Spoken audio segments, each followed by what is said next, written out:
आता पाहूयात दिवसभरातील मोठ्या राजकीय टॉप 9 बातम्या।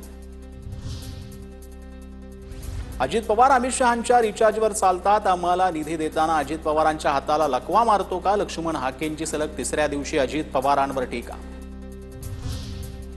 ओबीसीच्या टाळूवरचं लोणी खाणारा हुरट्या, पात्रता नसताना मागासवर्गीय आयोगाचं सदस्यत्व पदरात पाडलं, अमोल मिटकरींचा पुन्हा लक्ष्मण हाकेंवर निशाणा। मला बदनाम करणं हाच मिटकरींचा एक कलमी कार्यक्रम, आमचे कार्यकर्ते मिटकरींवर 10 रुपयांच्या अब्रू नुकसानीचा दावा करतील, हाकेंचा मिटकरींवर पलटवार।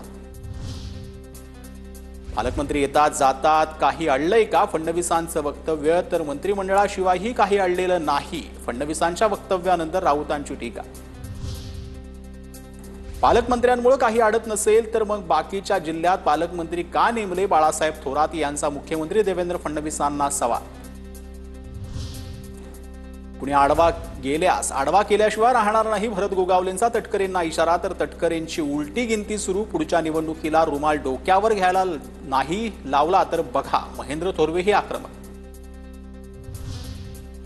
रायगडमध्ये कलियुगातील मुघलांच्या वंशजांनी गरळ ओकली, महेंद्र दळवी, महेंद्र थोरवेंनी अवकादीत राहावं, सुनील तटकरेंवरील टीकेनंतर आनंद परांजपेंकडून पलटवार।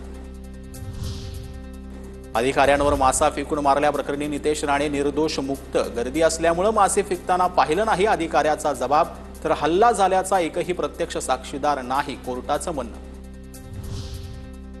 आयोगाचे सदस्य होण्याआधी पक्षाचे सदस्य व्हा अशी चाकणकरांची अट। राज्य महिला आयोग हा राजकारण प्रेरित आहे, चाकणकरांनी राजीनामा द्यायला हवा, असीम सरोदे यांची टीका।